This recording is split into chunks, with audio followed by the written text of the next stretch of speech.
Hi everyone, hope you are doing well. Myself, C. Gaur Sharma. So this particular webinar or the video is recorded for the tax जो budget आया है अभी budget 2024 and thank you for the tax group for providing an opportunity for recording such budget insight for the audience. So once again welcome to the my webinar. This is regarding the budget 2024 जो भी 23rd को introduce किया गया है by our new government that is re-elected by the India, re-elected in India. तो budget 2024 के अंदर हम देखेंगे कि क्या क्या चेंजेस आए हैं। फर्स्ट हम हाइलाइट्स देखेंगे कि बजट की क्या क्या हाइलाइट्स हैं जो 2024 के अंदर गवर्नमेंट क्या क्या नई चीजें लेके आई है, क्या क्या पॉलिसीज आई है, कितना कितना बजट एलोकेशन किया गया है फॉर डिफरेंट डिफरेंट मिनिस्ट्री को। ये सारी चीजें हमने देखने वाले हैं। तो अभी मैं एक बार अपना स्क्रीन शेयर कर रहा हूँ and in that screen I will share the agenda for the webinar.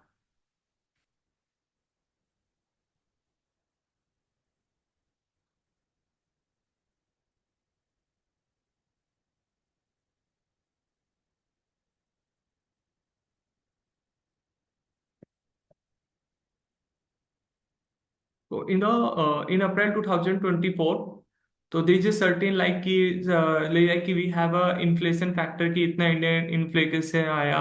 After that in the मई जून के अंदर जो गवर्नमेंट के इलेक्शन हुए थे वो इलेक्शन कंप्लीट हुए और हमें 4 जुलाई को न्यू गवर्नमेंट मिली। आफ्टर दैट दीजिए एक इंटरिम बजट आया था बिफोर दैट, और अब यूनियन बजट आया हमारा जो 2024 के अंदर हमारा यूनियन बजट आया है। तो यूनियन बजट के लिए फर्स्ट हम क्या क्या देखने वाले हैं इस वेबिनार के अंदर। फर्स्ट हम देखने वाले हैं एक synopsis of the budget. Second tax reform, both direct tax के लिए और इनडायरेक्ट टैक्स के लिए, मतलब जीएसटी और इनकम टैक्स दोनों चीज देखेंगे। न्यू स्कीम क्या है फॉर द यंग इंडिया के लिए, क्या क्या नई चीजें आई है यंग इंडिया के लिए। चेंजेस इन द एक्सपोर्ट और इंपोर्ट पॉलिसी, जो हमारी एक्सिम पॉलिसी है उनके अंदर क्या चेंज आया है। इनकम टैक्स के लिए क्या टेक अवे होंगे for the individual tax payer जो होते हैं, जो सैलरीड पर्सन होते हैं या स्मॉल बिजनेस पर्सन है, उनके लिए क्या क्या चीजें लर्निंग रहेगी। स्टॉक मार्केट एनालिसिस की कितने कौन से शेयर हैं जिनके लिए बजट में एलोकेशन हुआ है, मतलब जो सेक्टर स्पेसिफिक शेयर है लाइक रिन्यूएबल, किस किस के अंदर क्या एलोकेशन हुआ है, वो भी चीजें हम इस वेबिनार के अंदर देखने वाले हैं।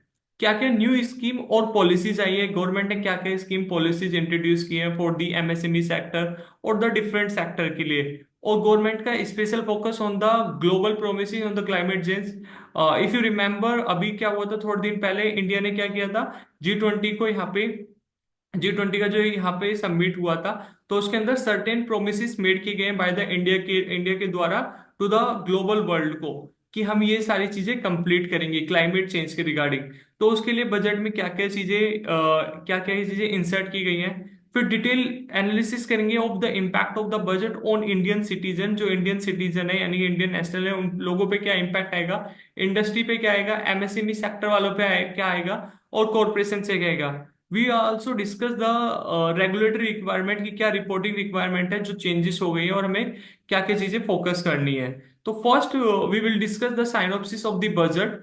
तो जो थीम ऑफ बजट है 2024 की, the theme budget does like key employment, skill, MSME and the middle class. The government want to focus on the four sector. The first one is the employment, second one the skill, and the third one is the MSME and the middle class. This is the theme of the budget and the government is focused on the forecasts.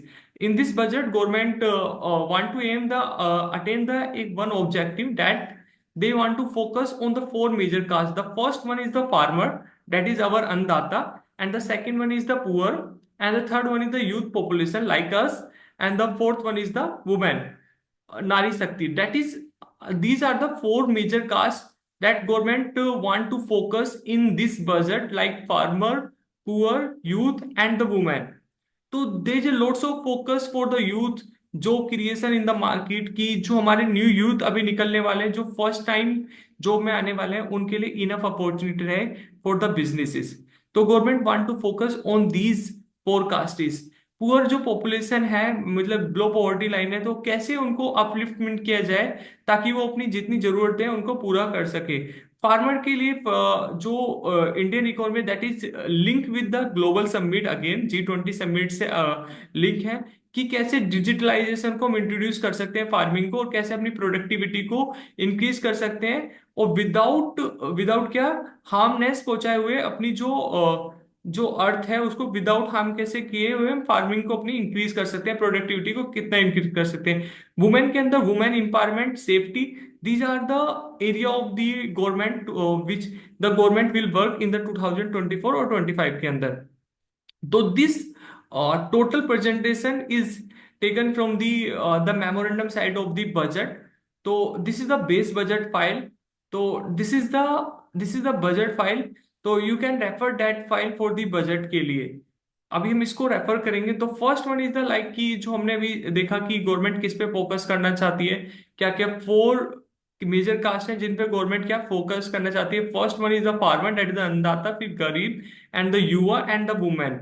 And the budget theme is employment, skilling, MSME, and the middle class. Now, if we talk regarding the कि कैसे government काम करना चाहती है, तो government जो, अगर मैं अन्नदाता के लिए बात करें, the first one is the अन्नदाता। तो natural farming is the one thing. इसके अंदर आता है कि श्रिम्प का एक production and export and the digital public DPI। अभी हम इनको डिटेल में देखेंगे। These are the introduction part. फिर गवर्नमेंट ने यूथ के लिए क्या किया, यूथ के लिए जो फर्स्ट टाइम इंट्रोडक्शन हो रहा है पॉपुलेशन का, यूथ पॉपुलेशन का इन द जॉब मार्केट के लिए। तो दिस इज सर्टेन स्कीम जो PM इंसेंटिव स्कीम गवर्नमेंट ने लॉन्च करी है, जिसके अंदर फर्स्ट टाइमर जो टोटल फाइव स्कीम आई है, टोटल फाइव स्कीम है। Under this the first timers के लिए स्कीम 1 है, scheme B job creation manufacturing के अंदर है, तो that incentive for the employer. Scheme 3 is the support to the employees के लिए। And the fourth scheme is the PM package for the skilling programme के लिए। इसमें गवर्नमेंट क्या फोकस करना चाहती है, गवर्नमेंट फोकस करना चाहती है जो हमारे ITI डिप्लोमा कोर्स है, जो इंडस्ट्रियल ट्रेनिंग डिप्लोमा कोर्स है, जो 1 और 2 ईयर्स के लिए उन पे फोकस करना चाहते हैं कि उनको एक ट्रेनिंग हब बनाया जाए, ताकि हमारे जो न्यू जनरेशन आने वाली है वो मोर लर्निंग पे ज्यादा फोकस करे, रेदर देन जो मतलब क्या होता है कि मतलब सिर्फ हम लिख के पास हो जाते हैं, उस पर ना फोकस करके प्रैक्टिकलिटी पे ज्यादा फोकस करे। तो वो स्किलिंग प्रोग्राम है एक। इसमें गवर्नमेंट एक और कुछ स्कीम लाने वाली है कि प्रधानमंत्री जो जनजातीय उन्नत ग्राम अभियान है आंध्र प्रदेश के लिए। If you understand the some politics part, कि इन दिस 2024 इलेक्शन जो हुआ था उसके अंदर Andhra Pradesh and the Bihar are the two important part for the BJP alliance, because they help to make the majority for the BJP. So Andhra Pradesh is the one of them and the other one is the Bihar. So they allocate the one special budget allocation for the Andhra Pradesh, and the same in the case of the Bihar. For the Bihar, there is a special tourism package for the, like there is to some corridor allocation budget for the Bihar location. So these are the some scheme for the MSME sector, like there is a credit guarantee scheme for the MSME, और new assessment model आया है MSME credit का। और मुद्रा loan का जो पहले तुम्हारा ₹10 लाख तक का मिल रहा था अंडर द तरुण कैटेगरी, उसको भी 20 लाख तक इंक्रीज कर दिया है। And this is the one important PM package, fifth scheme. तो अर्लियर वी हैव जो हमने अभी देखा था साइनॉप्सिस के अंदर कि टोटल 4 स्कीम थी, जहां पे एम्प्लॉय के लिए, न्यू ज्वाइनर के लिए। The fifth one is the internship opportunity in the 500 top companies के अंदर। इसको भी हम डिटेल में पढ़ने वाले हैं अभी। आफ्टर दैट जो गवर्नमेंट है वो फोकस कर रही है कि लोगों के पास अपना घर हो। इसके लिए गवर्नमेंट ने फर्स्ट भी PM आवास योजनाएं चलाई थी, तो अगेन 2.0 को एक्सटेंड किया है। उसके अंदर क्या है कि स्टैम्प ड्यूटी वगैरह है, जो अगर तुम फीमेल के नाम पे लेते हो तो स्टेट को इंकरेज किया है कि वो थोड़ा क्या करे, उस पर थोड़ा रिलैक्सेशन दे। अदर देन डेट स्ट्रीट जो मार्केट है उनको, उनके लिए कुछ वीकली बेसिस पे कुछ क्या चीजें डेवलप करने के बाद क्या है, ट्रांजिट ओरिएंटेड डेवलपमेंट है। कुछ 14 लार्ज सिटी उन्होंने क्या किया है, उसको किया है, तो उनको डेवलप करेंगे। और वाटर मैनेजमेंट के लिए काम करेंगे।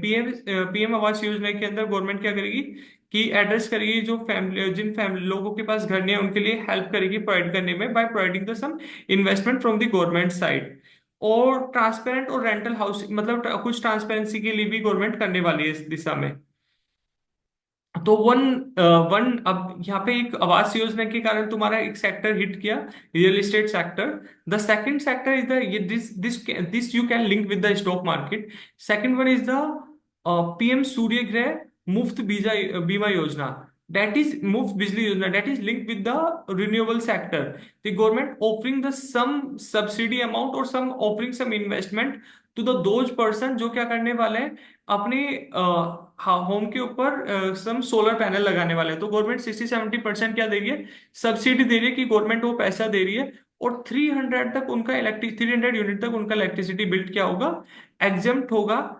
और government also offering in their site कि अगर वो अपनी जो इलेक्ट्रिसिटी है अगर किसी को सेल करना चाहते हैं, अगर एक्सेस है, तो वो डिस्कॉम का अपनी साइड से क्या कर सकती है, उनको कनेक्ट करवा सकती है। तो this is the one of the benefit जो रिन्यूएबल सोर्स के अंदर है। Other than that, energy audit के लिए pump storage policy, nuclear energy के लिए सर्टेन जो है रिसर्च एंड डेवलपमेंट, जो एक रिएक्टर जो है उसको स्टेबलाइज किया जाएगा। तो ये भी कुछ गवर्नमेंट इसने बजट एलोकेशन किया है। तो कोर इंफ्रास्ट्रक्चर के लिए, अगर इंफ्रास्ट्रक्चर की बात करें, 11 करोड़ 11 लाख 111 करोड़ जो है इंफ्रास्ट्रक्चर के लिए, जो तुम्हारा क्या है, अप्रोक्स 3.4% ऑफ जीडीपी है, वो एलोकेट किया है फॉर द इंफ्रास्ट्रक्चर के लिए। तो infrastructure is the one of the focus point. This another is for the stock market, जो पर्सन ज्यादा करते हैं, that person take the that as a hint कि ये इस वाले एक जो मेरा सेक्टर है उसके अंदर एक अच्छा मुझे आगे देखने के लिए मिल सकता है। इसके अलावा कि जो गवर्नमेंट क्या है रिसोर्स एलोकेशन करेगी, मतलब स्टेट, जो स्टेट है गवर्नमेंट उनको फंडिंग करेगी, तो सर्टेन इंटरेस्ट फ्री फंडिंग करेगी फॉर द लॉन्ग टर्म के लिए। और ग्रामीण जो भी विकास योजना है उनके अंदर भी ट्राई करेगी कि उनको रूरल हैबिटेशन में हेल्प करे। इरिगेशन के लिए भी ये कोसी ऐसी एक नदी है बिहार के अंदर, तो वहाँ पे कुछ फाइनेंशियल सपोर्ट कर रही है ताकि उनका जो फसल वगैरह है अच्छा हो। उत्तराखंड और असम जहाँ पे फ्लड मैनेजमेंट के रिलेटेड प्रोजेक्ट ले गए हैं, और reconstruction and rehabilitation in the Himachal Pradesh के लिए असिस्टेंट देगी government, central government. This is the another point for the like in the earlier slides of the synopsis, we see the special allocation budget for the Andhra Pradesh. In the same fashion, the government allocated a special fund for the Vishnupad temple corridor and the Mahabodhi temple corridor. This is model like the that is the world art model. तो this temple जो development होगा corridor, वो ये बिहार के अंदर है, गया के पास, गया और बोध गया के पास। तो वहां पे गवर्नमेंट क्या करेगी, डेवलप करेगी। Same in the manner Rajgir करके एक जगह है बिहार के अंदर, सिटी है, एंशियंट सिटी है, वहां पे भी गवर्नमेंट क्या डेवलपमेंट के लिए कर रही है। और अभी हमने देखा था कि नालंदा यूनिवर्सिटी ऑलरेडी रिवाइव कर ली गई है, तो नालंदा को एक टूरिस्ट सेंटर गवर्नमेंट बनाना चाहती है, तो गवर्नमेंट वहां पे भी क्या कर रही है, फंड एलोकेट कर रही है। सेम इन द उड़ीसा के अंदर, अभी गवर्नमेंट, स्टेट गवर्नमेंट भी बीजेपी की आई है, एंड सेंट्रल गवर्नमेंट में तो बीजेपी है ही, तो वहां के लिए कुछ टेम्पल्स और मॉन्यूमेंट्स के लिए स्पेशल फंड एलोकेट किया जा रहा है। अगर हम बात करें रिसर्च एंड डेवलपमेंट की, आर एंड डी की और इनोवेशन की, तो कुछ अनुसंधान नेशनल रिसर्च फंड जो है वो क्या किया, ऑपरेशनलाइज किए जाएंगे। और प्राइवेट सेक्टर को, पब्लिक प्राइवेट सेक्टर मॉडल जो है ट्रिपल पी वाला मॉडल है, उसको क्या दिया जाएगा, सम इंसेंटिव दी जाएंगी, और उनको काम करने के लिए क्या किया जाएगा, प्रोत्साहित किया जाएगा। स्पेस इकोनॉमी के अंदर गवर्नमेंट क्या है, वेंचर कैपिटल फंडिंग करना चाहती है 1000 करोड़ की, और जो भी सेटअप किया जाएगा। Rural and urban related action में देखें तो गवर्नमेंट ट्राई कर रही है कि जो रूरल है, रूरल जगह जो है उनको क्या करे, उनको रजिस्ट्री के अंदर लेके जाए, और इलेक्ट्रॉनिक रजिस्ट्री कराने पे गवर्नमेंट फोकस करने वाली है आगे। तो this is the one move toward the digitalisation in the rural sector की, जहाँ पे उनका क्या होगा कि जो अभी लड़ाई होती है फॉर द ओनरशिप के लिए, उसको डिजिटलाइज कर देंगे, तो दिस टाइप ऑफ जो फाइट्स है वो क्या हो जाएंगी, कम हो जाएंगी, और आगे जाके रिमूव हो जाएंगी। फॉर द क्लाइमेट फाइनेंस के लिए तो गवर्नमेंट वर्क करेगी क्लाइमेट फाइनेंस के लिए, because this is the one of the goal of the global summit, G20 का समिट है। और एफडीआई और ओवरसीज इन्वेस्टमेंट के लिए गवर्नमेंट, अरे एक गवर्नमेंट एक और स्कीम लेके आई है, एनपीएस वत्सल्य। तो नेशनल पेंशन स्कीम के अंदर जो है जनरली क्या होता है कि हम खुद इन्वेस्टमेंट कर सकते हैं। तो गवर्नमेंट क्या कह रही है कि जो पेरेंट्स हैं और गार्जियन है वो इन्वेस्टमेंट कर सकते हैं फॉर दी माइनर के लिए। तो एक ये उस स्कीम का नाम गवर्नमेंट ने रखा है एनपीएस वत्सल्य। इसलिए, और इसके अलावा गवर्नमेंट क्या करना चाहती है कि जितने भी एनपीएस के रिलेटेड प्रॉब्लम है उनका क्या प्रोटोटाइप बना के उनको सॉल्यूशन करेगी government. These are the some like कि जो गवर्नमेंट ने क्या किया है कि कैसे कैसे फंड एलोकेट किया है, और कैसे कैसे जो मेरा इन्फ्लेशन सेक्टर क्या था, तो इसको हम डिटेल में बाद में देखते हैं। These are the some taxation related matter कि गवर्नमेंट ने क्या किया है कि जो असेसमेंट से रिलेटेड मैटर है उनमें कुछ सिंप्लीफिकेशन किया है। लिटिगेशन अपील के लिए जाए विवाद से विश्वास से विवाद वाली कुछ स्कीम लॉन्च करने वाली है गवर्नमेंट अगेन। और डिप टैक्स बेस को क्या डीपनिंग करने वाली है थोड़ा। और टीडीएस के अंदर जो तुम्हारा इंटरेस्ट वाले प्रोविजन थे उनको थोड़ा क्या करने वाली है, सिंप्लीफाई करना चाहती है गवर्नमेंट। और इनकम टैक्स एक्ट को एक बार रिव्यू करने के लिए एक स्पेशल बॉडी बनाई गई है। अगर हम कस्टम ड्यूटी की बात करें इंपोर्ट एक्सपोर्ट पॉलिसी के अंदर, तो सर्टेन कस्टम ड्यूटी जो है रिडक्शन हुआ है कहीं पे गवर्नमेंट में नील किया है। लाइक कि मेडिसिन, कैंसर मेडिसिन के लिए सिंस अफोर्डेबल, गवर्नमेंट का एक है कि जो हमारे पर्सन है उनके पास जो हॉस्पिटल है और मेडिसिन का एक्सेस है, फॉर दैट पर्पज के लिए गवर्नमेंट ने क्या किया है, फॉर दैट पर्पज गवर्नमेंट ने जो कैंसर वाली मेडिसिन है उनके अंदर जो कस्टम ड्यूटीज है उनको क्या है, फुल्ली एग्जेम्प्ट कर दिया है।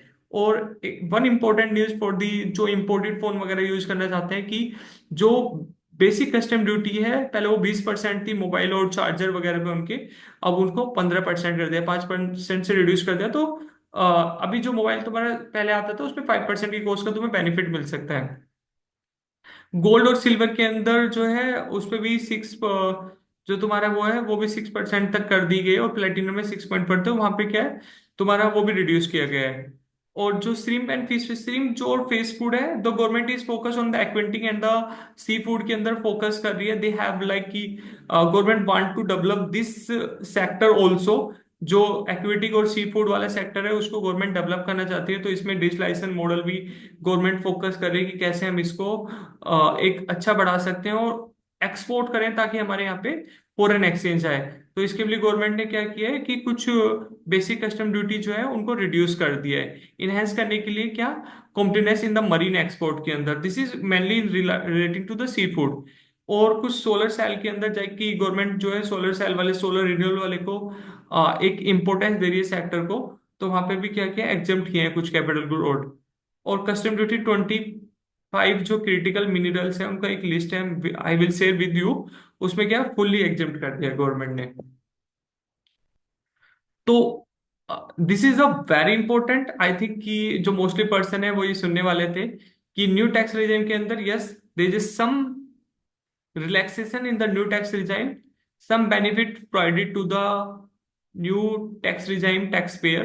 तो जो एसएससी न्यू टैक्स regime के अंदर रिटर्न फाइल करते हैं, तो उनके लिए गवर्नमेंट ने क्या किया है, जो डिडक्शन तुम्हारी स्टैंडर्ड डिडक्शन होती थी 50,000 की, उसको इंक्रीज करके अब 75 कर दिया। तो अर्लियर जो 50,000 की डिडक्शन मिलती थी सैलरी के अंडर, उसको अब 75 कर दिया। और the salary which ever is lower.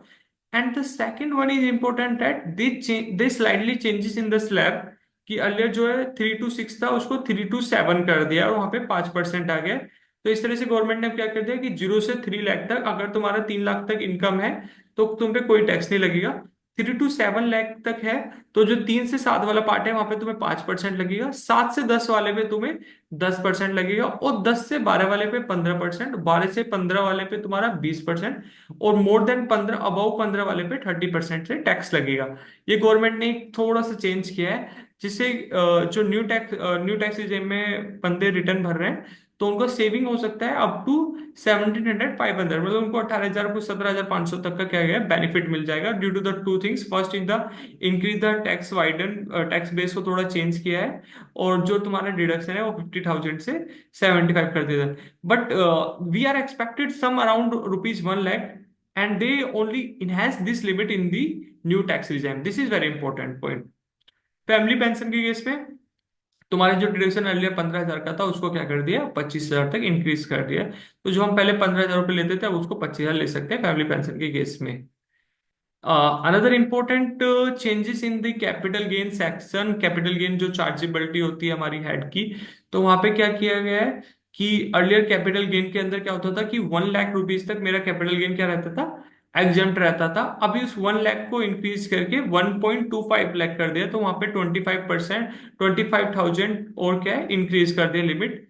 और जो मेरा कैपिटल गेन टैक्स था जो पहले 10% लगता था, अब वहां पे 12.5 कर दिया है। तो this is the one change.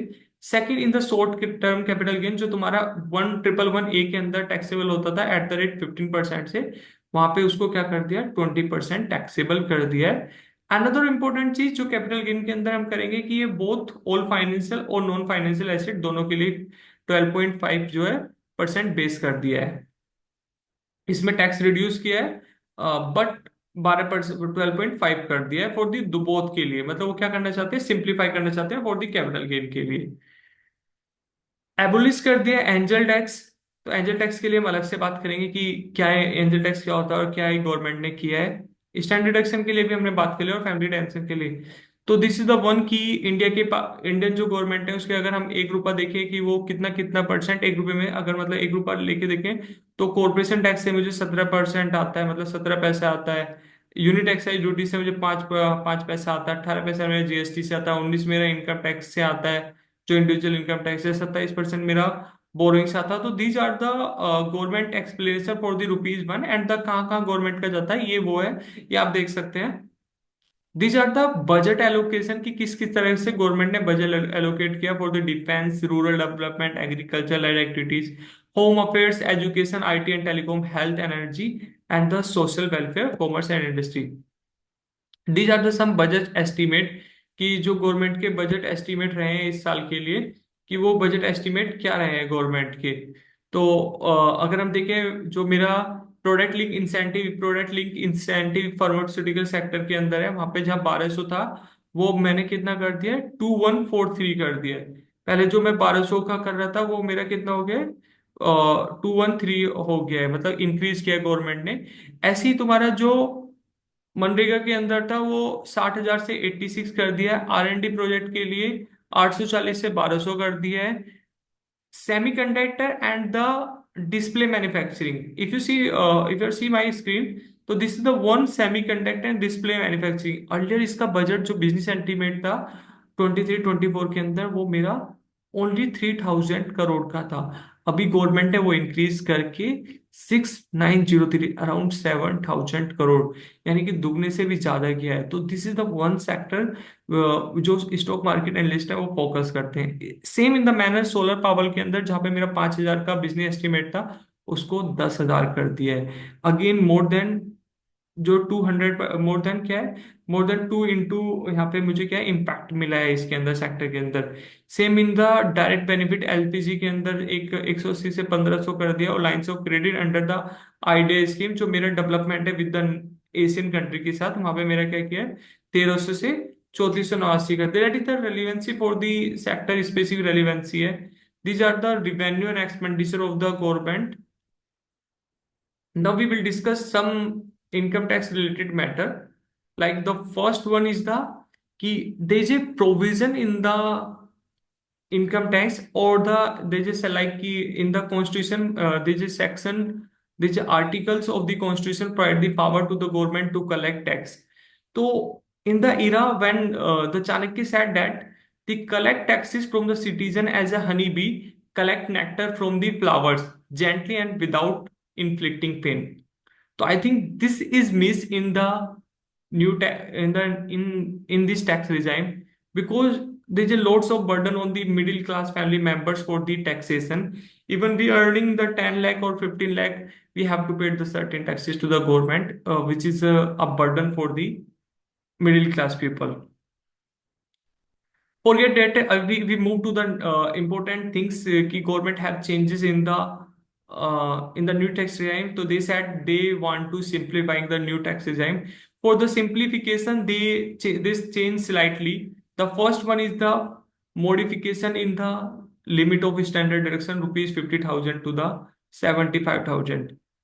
And the other one is that ki if you have an income up to the 3 to 7 lakh, you have to pay 5% taxes more on the income that is above the rupees 3 lakh.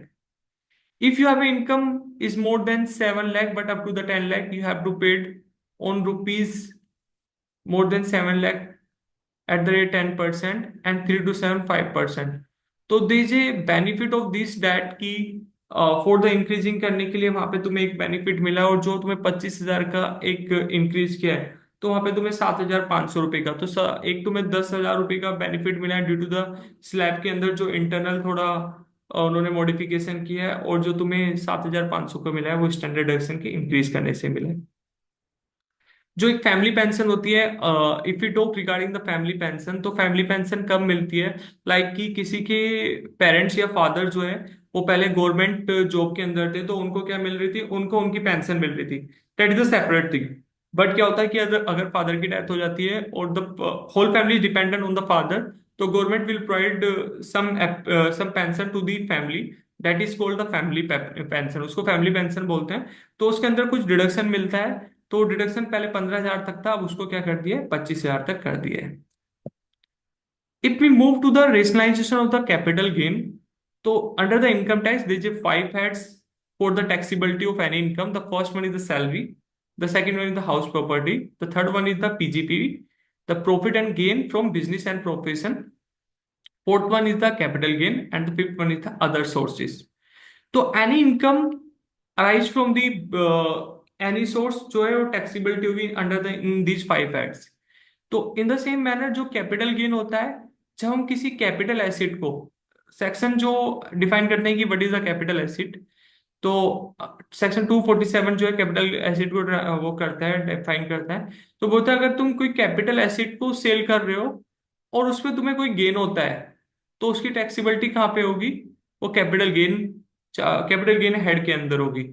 तो वहां पे क्या है, दो तरह के gain हो सकते हैं, शॉर्ट टर्म कैपिटल गेन और लॉन्ग टर्म कैपिटल गेन।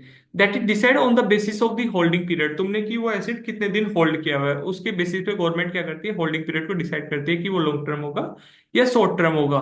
तो फॉर द लिस्टेड सिक्योरिटीज के लिए that term is the 12 month. If you holding less than 12 month, that is the short term. If you are holding more than the 12 month, then in this case that is the long term. तो accordingly तुम्हारा capital gain decide होगा।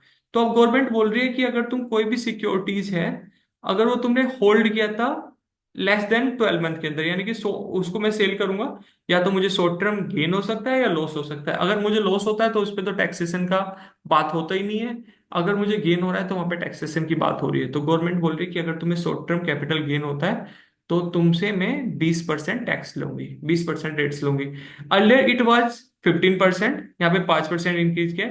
Long term capital gain in the opposite to the short term capital gain, कि अगर मैं 12 महीने से ज्यादा रख रहा हूँ तो मेरा लॉन्ग टर्म कैपिटल, ये कहाँ पे हो सकता है, मेरे घर पे जो अगर मैंने कोई घर बाय किया था आज से 4 साल पहले और मैं उसको आज बेच रहा हूँ, तो वो भी मेरा लॉन्ग टर्म, वो मेरा लॉन्ग ये कैपिटल एसेट के अंदर ही आएगा, तो उसमें मुझे लॉन्ग टर्म कैपिटल गेन होगा। तो जो मेरा गेन होगा उसको मुझे क्या करना पड़ेगा, 12.5% से टैक्स देना पड़ेगा। Earlier it was 20। But the thing is that कि all financial and non financial asset, financial asset में क्या आता है, जो तुम्हारी मार्केट से लिंक सिक्योरिटीज है उनको फाइनेंशियल एसेट बोलते हैं। तो फाइनेंशियल एसेट के लिए अर्लियर जो रेट था वो 10% था, और 1 लाख रुपए तक का अगर तुम्हें कोई गेन हो रहा है तो वो एग्जाम था। अभी 1 लाख वाले को इंक्रीज करके 1.25 कर दिया है। But at the same time जो जो तुम्हारा रेट है वो 12.5 कर दिया for the both financial and non financial.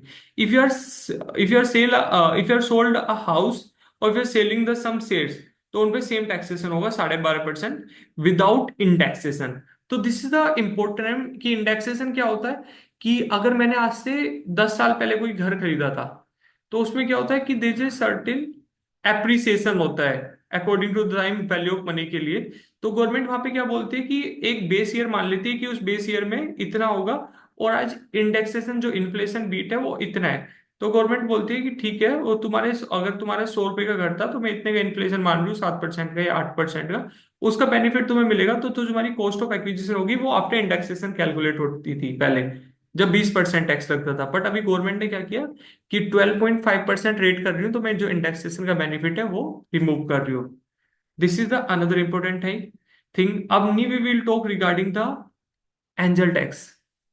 तो फॉर द एंजल टैक्स के लिए जो स्टार्टअप वाले बंदे हैं वो इसको समझते होंगे। तो certain are the angel investor. तो एंजल इन्वेस्टर क्या होते हैं, जो हाई नेटवर्थ इंडिविजुअल होते हैं, वो क्या करते हैं, किसी किसी स्टार्टअप के अंदर पैसा लगाते हैं जब कोई बिजनेस आता है। तो सपोज एक स्टार्टअप आया जिसका खुद का वैल्यूएशन जो है 1 करोड़ रुपए है, बट जो उसने एंजल इन्वेस्टर से पैसा उठाया वो 1.25 करोड़ उठाया। तो गवर्नमेंट बोल रही है कि यार जो तुम ये 0.25 एक्स्ट्रा उठा रहे हो ना, ये तुम्हारा क्या है, इनकम है, तुम्हें इस पे टैक्स देना पड़ेगा। तो इससे क्या हो रहा था कि लोगों को फंडिंग देने में दिक्कत आ रहा था। क्योंकि इन्वेस्टमेंट, और उसमें भी क्या कहता है गवर्नमेंट ने बीच में भी इसके अंदर चेंजेस किए थे इन्वेस्टमेंट, तो गवर्नमेंट ने बोला था कि अगर कोई स्टार्टअप मिनिस्ट्री के पास रजिस्टर होगा और उसको इंक्यूबेटर वगैरह का, आईएमबी का, अगर उसको इंटर मिनिस्ट्रियल बोर्ड का सर्टिफिकेशन मिल जाएगा, तो उस केस में तुम्हारा एंजल टैक्सिंग नहीं आएगा। बट जब एक सर्वे हुआ तो पता चला कि, अभी इकोनॉमिक सर्वे होता है, तो पता चला था कि उस पे जो रजिस्टर हो रहे हैं उनका जो परसेंटेज है वो बहुत कम है। गवर्नमेंट स्टार्टअप को बढ़ावा देना चाहती है। तो फॉर दैट पर्पज के लिए गवर्नमेंट क्या करने वाली है, इस एंजल टैक्स को रिमूव कर रही है for all classes of investor से। पहले वो कुछ स्पेसिफिक इन्वेस्टर से रिमूव किया था, अब सब इस क्लास ऑफ इन्वेस्टर से रिमूव कर दिया। The third one related to the cruise, कि जो क्रूज है, तो गवर्नमेंट यहाँ पे क्या है, अगेन एक स्पेसिफिक सेक्टर को क्या करने वाली है, इन्हेंसमेंट देने वाली है। तो गवर्नमेंट यहाँ पे क्या बोल रही है कि उनका जो टैक्स रिजाइम है गवर्नमेंट सिंपलर कर रही है, मतलब उनको बोल रही है कि तुम अपना 30 या 40% इनकम को इतना मानो, और इसको यहाँ पे अपना बता दो कि भाई मेरा ये वाला इनकम है, तुम्हें कोई डिडक्शन नहीं मिलेगा, और तुम सिंपल आके तुम अपना टैक्स जो रिटर्न है वो फाइल कर सकते हो। In case of the foreign mining जो कंपनीज हैं, उनके लिए government safe harbour rule introduce, safe harbour rules जो है, रेट्स वो इंट्रोड्यूस करिए। This is like your presented taxation under the 44 AD और ADA। ऐसे ही क्या होता है, जो तुम्हारा इंटरनेशनल टैक्सेशन होता है उसके अंदर सेफ हार्बर रूल्स रहते हैं for the certain class of the companies के लिए। तो उनको गवर्नमेंट क्या दे रही है, यहाँ पे बेनिफिट दे रही है। जो कॉर्पोरेट टैक्स रेट है for the companies other than the domestic company, it means the foreign companies के लिए, जो अर्लियर जो था टैक्सेशन वो 40% था, नव गवर्नमेंट उसको रिड्यूस करके क्या कर रही है, 35% कर रही है। तो ये these are the changes of the income tax. Other than that there is certain reduction in the TDS rate and the TDS के इंटरेस्ट रेट में कुछ सिंप्लीफिकेशन किया है, जो बहुत सिंपल है, जो आप देख सकते हैं। Now we will talk regarding the some important thing, that is the some PM package 3 scheme of the employment जो गवर्नमेंट लेके आई है। इसको हम डिटेल में डिस्कशन वाले हैं, तो I will share my screen again with the some policy copy.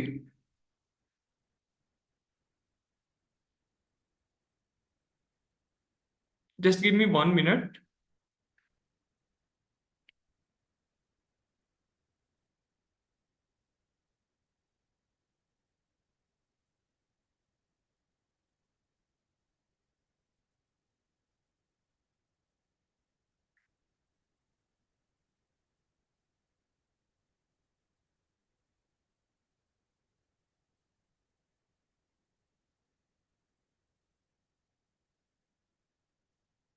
तो this is the prime minister package. तो गवर्नमेंट ने क्या किया है, ये प्राइम मिनिस्टर पैकेज एक शेयर किया है। तो इस प्राइम मिनिस्टर पैकेज के अंदर जो हमारी 3 पॉलिसी है, मेनली इसके अंदर टोटल मिला के 5 जो है तुम्हारे 5 इंसेंटिव जो package prime minister package policy लेके आए हैं। तो we will discuss regarding the कि गवर्नमेंट कितना एक्सपेंडिचर करने वाली है फॉर द यूथ पॉपुलेशन के लिए, और देंगे। तो गवर्नमेंट ने बोला है कि उसका जो आउटले होगा, मतलब खर्चा होने वाला है इस पे 2 लाख करोड़, 2 लाख करोड़ रुपए खर्चा होने वाला है। तो इसके अंदर टोटल मिला के 5 स्कीम है। Scheme ABC that is related to the some EPFO और द सम न्यू ज्वाइनिंग फिर industry opportunity and upgradation of the ITIs। तो we will discuss the first incentive scheme, that is the first timers. तो government से कि जो first timers हैं, first timers means the person जिनका PFO में, EPFO में, एम्प्लॉय प्रूडेंट फंड में फर्स्ट टाइम रजिस्टर हो रहा है, तो गवर्नमेंट क्या कर रही है, उनको सब्सिडी दे रही है 1 मंथ की वेज की, जो मैक्सिमम तुम्हारी क्या 15,000 तक हो सकती है। ऑल द एम्प्लॉय जिनकी सैलरी 1 लाख तक है, गवर्नमेंट उनको इसके अंदर कवर कर रही है। If a person pass out from the college and उसको एक जॉब मिलता है 80,000 रुपीज का, तो गवर्नमेंट क्या बोल रही है कि उसका जो 15,000 रुपीज है 1 मंथ के सैलरी का, गवर्नमेंट बेनिफिट देगी, गवर्नमेंट देगी उस पर्सन को। फॉर दी दैट पर्सन को गवर्नमेंट क्या दे रही है, एक 15,000 रुपए का सब्सिडी दे रही है। और जो फर्स्ट टाइमर है, तो ये गवर्नमेंट क्या करना चाहती है उनको कि toward the job learning attitude रखने के लिए हेल्प कर रही है। और उसकी गवर्नमेंट क्या करेगी, कुछ असेसमेंट टेस्ट भी रखेगी आफ्टर, जो गवर्नमेंट ये 15,000 है वो 3 इंस्टॉलमेंट में देगी, तो इट में बी 55,000 और दस दे जे सम अलग इन द सेम अदर रेशो भी हो सकता है। तो ये सब न्यू एंट्रिंग वर्कफोर्स पे होगा जिनका ईपीएफओ में फर्स्ट टाइम रजिस्ट्रेशन हो रहा है, और सैलरी जो है 1 लाख पर मंथ से कम होनी चाहिए।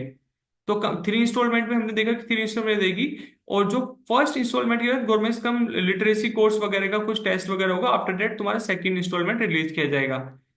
And it is the responsibility of the employer कि अगर वो उसका जो एम्प्लॉयमेंट है जो न्यू ज्वाइनिंग का, वो 12 मंथ के अंदर क्या होता है कि वो एम्प्लॉयमेंट क्या होता है, ब्रेक होता है, एंड होता है, तो उसको क्या करना पड़ेगा, एम्प्लॉय को रिफंड करना पड़ेगा टू द गवर्नमेंट को। तो ये क्या है, एम्प्लॉयर के ऊपर रिस्पॉन्सिबिलिटी लगा दी है। तो एम्प्लॉय को क्या, एम्प्लॉयर क्या है, दीजिए दीजिए मेरी पॉसिबिलिटी है कि एम्प्लॉय क्या है, कुछ होल्ड करना है, स्टार्टिंग से अमाउंट कर देगा क्योंकि उसको भी बाद में पे करना पड़ सकता है। तो इसके अंदर एक्सपेक्टेड टू गवर्नमेंट एक्सपेक्ट करिए कि 1 करोड़ पर्सन से ज्यादा जो है पर एनम वो कवर करेगी, और ये स्कीम जो है 2 साल तक है। सेकंड स्कीम की बात करते हैं, that is link with the scheme B, employ link incentive scheme B है, जो स्पेशली फोकस कर रही है on the job creation in the manufacturing sector. Though this scheme is applicable for the manufacturing sector, जो hiring कर रहे हैं, सबिस्टेंशियल hiring कर रहे हैं, मतलब एक बड़ा हायरिंग कर रहे हैं उनके लिए है। तो गवर्नमेंट बोल रही है कि जो फर्स्ट टाइम एम्प्लॉय हायरिंग कर रहे हैं इन द मैन्युफैक्चरिंग सेक्टर में, तो इसमें 2 तरह की एंटिटीज में डिवाइड किया। The first one is the corporate entities and the second one is the non corporate entities। तो ये जो कॉर्पोरेट एंटिटीज और नॉन कॉर्पोरेट एंटिटीज, जो कॉर्पोरेट एंटिटीज है उसके अंदर कोई पास्ट ट्रैक नहीं दिखा जाएगा, but in the non corporate entities में जिनका 3 ईयर का ट्रैक देखा जाएगा ऑफ द ईपीएफओ कंट्रीब्यूशन का, वही एलिजिबल होंगी। तो इसमें क्या बोल रही है कि गवर्नमेंट मतलब गवर्नमेंट बोल रही है कि अगर एम्प्लॉयर हायर करता है जो ऐसे पर्सन को जो अभी तक ईपीएफओ में इनरोल नहीं होते, उनको हायर करता है 50 और 25% ऑफ द बेसलाइन। बेसलाइन का मतलब कि लास्ट वाले ईयर में तुम्हारे कितने परसेंट थे जो ईपीएफओ में थे। मान लो कि तुम्हारे जो है 25 तुम्हारे क्या थे, 100% क्या थे लास्ट बार पीएफ में थे, तो तुम 50 और 25% ऑफ 100 यानी कि 25। तो विच एवर इज लोअर क्या हुआ तुम्हारा, विच एवर लोअर हुआ तुम्हारा 25। अगर तुम 25% हायर करते हो इस साल के अंदर, वो पर्सन हायर करते हो जिनका क्या है, ईपीएफओ में अब तक रजिस्ट्रेशन नहीं हुआ था, तो ये स्कीम तुम्हारे लिए है, दैट इज दैट पर्सन के लिए। तो इसमें गवर्नमेंट क्या दे रही है, गवर्नमेंट जो है बेनिफिट दे रही है 24% of the wage of salary among the employer employee के बीच में, दोनों के बीच में दे रही है। तो फर्स्ट ईयर के अंदर 24%, सेकेंड ईयर के अंदर 24%, थर्ड ईयर के अंदर 16% और 8%, ये क्या इक्वली शेयर किया जाएगा between the employer and employee के बीच में। तो this is another good scheme for the manufacturing sector. और इसमें एक इंपॉर्टेंट चीज है कि एम्प्लॉय को ये ध्यान रखना पड़ेगा कि जो इनहेंसमेंट एम्प्लॉयड हुआ है, लाइक इन अवर एग्जांपल कि 100 मेरे पास थे, और मुझे अगर इस स्कीम का फायदा लेना था तो मुझे 25 ऐसे पर्सन और भी क्या करने थे, 25 ऐसे बंदों को और भी रिक्रूट करना था जिनका पीएफ में रजिस्ट्रेशन है। तो मेरा जो अभी कितना होगा, मेरे पास 125 पर्सन हो गए। तो मुझे जो 125 ही थ्रेशोल्ड है उसको मेंटेन करके रखना है। इट मे बी पॉसिबल कि मैं 125 से ऊपर जा सकता हूं, पर मुझे नीचे नहीं जाना है। अगर तुम नीचे जाना है, तुम 125 से नीचे गए तो तुम्हारी सब्सिडी क्या हो जाएगी, बेनिफिट विल स्टॉप हो जाएगा। और एक इंपॉर्टेंट चीज है कि जो इम्प्लॉई है इसके अंदर, वो डायरेक्टली क्या होना चाहिए, वो उनके रोल पे होना चाहिए, ऐसे नहीं कि वो उनके रोल पे ना हो। तो इसके अंदर एक कंडीशन लगाई थी कि जो ये वाला है जो मैन्युफैक्चरिंग सेक्टर के लिए, कि जो एम्प्लॉय है वो रोल पे होना चाहिए, थर्ड पार्टी का नहीं होना चाहिए। तो 24-24-16-8 ये 4 साल तक मिलेगा। This is another condition. और इसके अलावा इसके अंदर और कंडीशन ये है कि ये एडिशन टू द पार्टी है, जो हमने पार्टी के अंदर देखा था फर्स्ट, जो एम्प्लॉय वाले के लिए था कि उसको वन वन मंथ का सैलरी और 15,000 मैक्सिमम लिमिट था, कि उसके अलावा है, मतलब एम्प्लॉय को 2 बेनिफिट मिल रहा है यहाँ पे, और एम्प्लॉय को ये वाला बेनिफिट भी ले सकता है। तो एक एम्प्लॉय क्या है, फर्स्ट वाला भी ले सकता है और सेकंड वाली स्कीम का बेनिफिट ले सकता है, दोनों बेनिफिट ले सकता है। तो in addition to the first है ये वाला, और ये स्कीम जो है 2 साल तक होगी।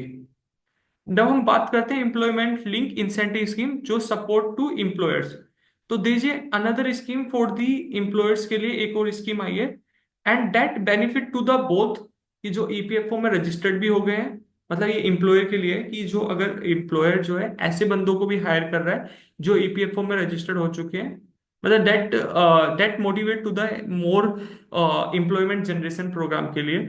तो अगर कोई एम्प्लॉयर है वो ऐसे बंदों को हायर कर रहा है जो ऑलरेडी रजिस्टर्ड हो चुके हैं विद द ईपीएफओ के अंदर, और द दो पर्सन जो रजिस्टर्ड नहीं है, दोनों में से किसी को भी हायर कर सकता है इस स्कीम के लिए, जो स्कीम नंबर सी है।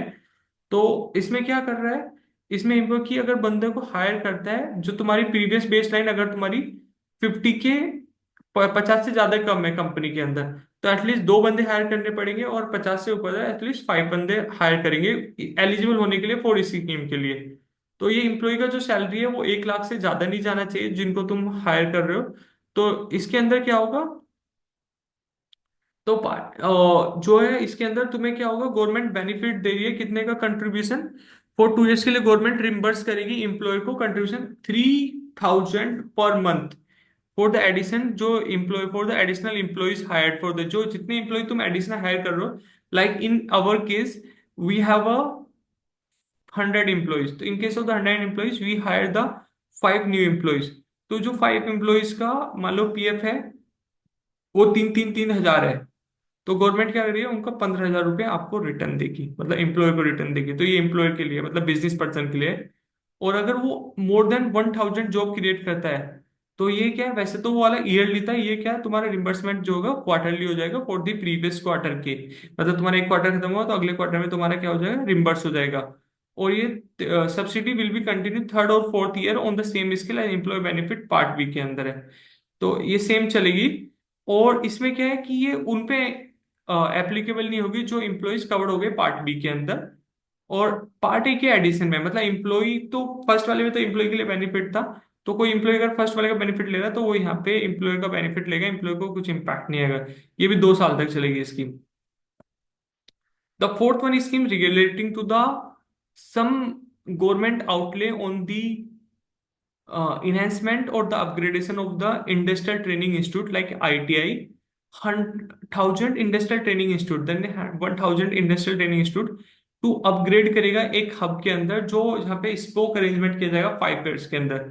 न्यूली सेंट्रली क्या करेगी, सेंट्रल गवर्नमेंट स्पॉन्सर्ड करेगी certain scheme in collaboration with the state and the industry, मतलब that is the some private sector, public और प्राइवेट सेक्टर आने वाला है, जहाँ पे गवर्नमेंट क्या करने वाली है, कुछ स्कीम स्पॉन्सर करने वाली है for the industrial technical technology वाले पर्सन के लिए, मतलब जो गवर्नमेंट आईटी वगैरह को फोकस कर रही है। क्वालिटी ऑफ स्किलिंग पे गवर्नमेंट फोकस कर रही है, और गवर्नमेंट इसके अलावा कोर्स कंटेंट एंड डिजाइन को क्या करना चाहती है कि हमारे जो कोर्स कंटेंट है वो that match with the some foreign industry और रिनाउंड इंडस्ट्री से मैच होना चाहिए।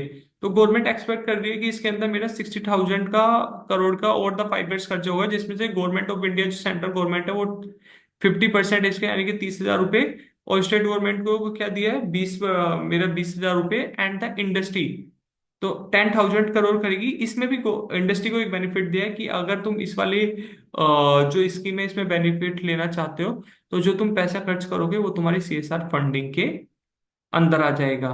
तो इसमें गवर्नमेंट का टारगेट है 200 hubs and 800 spoke ITI with all industry collaboration से।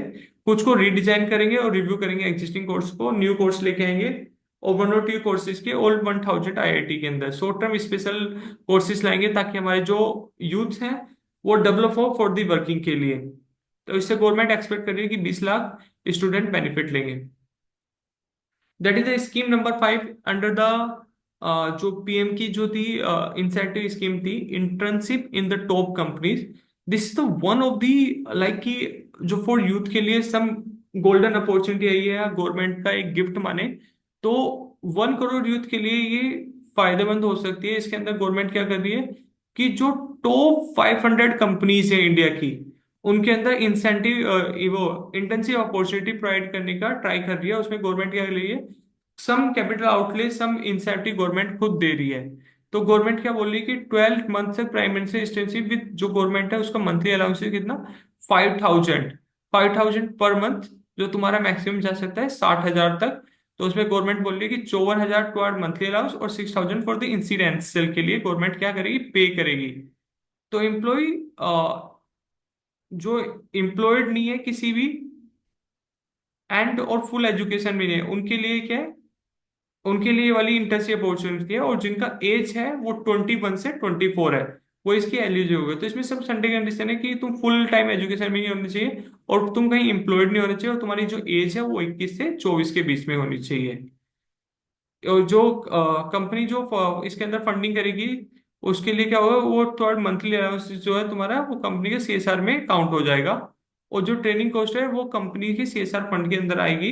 और एडमिनिस्ट्रेटिव कौन भी, जो रिस्पेक्टिव पार्टी जितना भी होगा वो भी होगा, और उसको भी जो एडमिनिस्ट्रेटिव कॉस्ट है इस चीज को दिखा, वो करने का, मेंटेन करने का, वो भी तुम्हारा किस में काउंट होगा, सीएसआर के अंदर होगा। और गवर्नमेंट ऐसे वो नहीं कर रही है, बाइंड नहीं कर रही है 100 कंपनीज को, पार्टिसिपेशन किया, वॉलेंटरी रखा है। इसमें से हम ऑनलाइन पोर्टल बनेगा, वहां से एप्लीकेशन वगैरह जाएगी। इसमें इनएलिजिबल कौन है, इसके अंदर जो पर्सन है, ये एक इंडिकेटिव लिस्ट दी है गवर्नमेंट ने भी, कि अगर कोई बंदा आईआईटी से पास आउट है, आईएम से पास आउट है, आईआईएसईआर से पास आउट है, सीए है या सीएमए है एज अ क्वालिफिकेशन, तो उनको क्या किया है, उनको इस स्कीम से बाहर रखा है, मतलब वो इस इंटर्नशिप का फायदा नहीं ले सकते हैं। और कोई भी पर्सन जिसका एनी मेंबर ऑफ फैमिली के असिस्ट किया जाता है इनकम टैक्स के अंदर।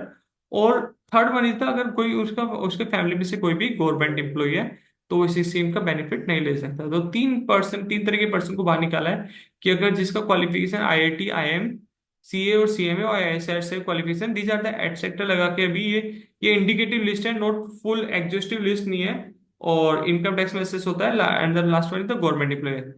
तो इसमें क्या, गवर्नमेंट एक्सपेक्ट कर रही है कि सम एक्चुअल वर्किंग एक्सपीरियंस मिले हमारे लोगों को, और हाफ द सेम जो एक्चुअल वर्किंग एक्सपीरियंस आ जाए उनके अंदर, और वो भी किस पे, ऑन साइट है, ना कि किसी क्लासरूम में। तो इस केस में क्या है, कंपनी डायरेक्टली क्या कर सकती है, टाई अप कर सकती है फिर द बैकवर्ड और द फॉरवर्ड सप्लाई चैनल से, और ग्रुप कंपनी के साथ भी इसको अमर दे सकती है। और गवर्नमेंट क्या करेगी, कोऑर्डिनेट करेगी विद द इस तरह की इनिशिएटिव। और ये जो फेज 1 की स्कीम है, will be 2 years followed by the phase 2 और 3, मतलब गवर्नमेंट इसमें आगे भी कुछ काम करने का ट्राई कर रही है।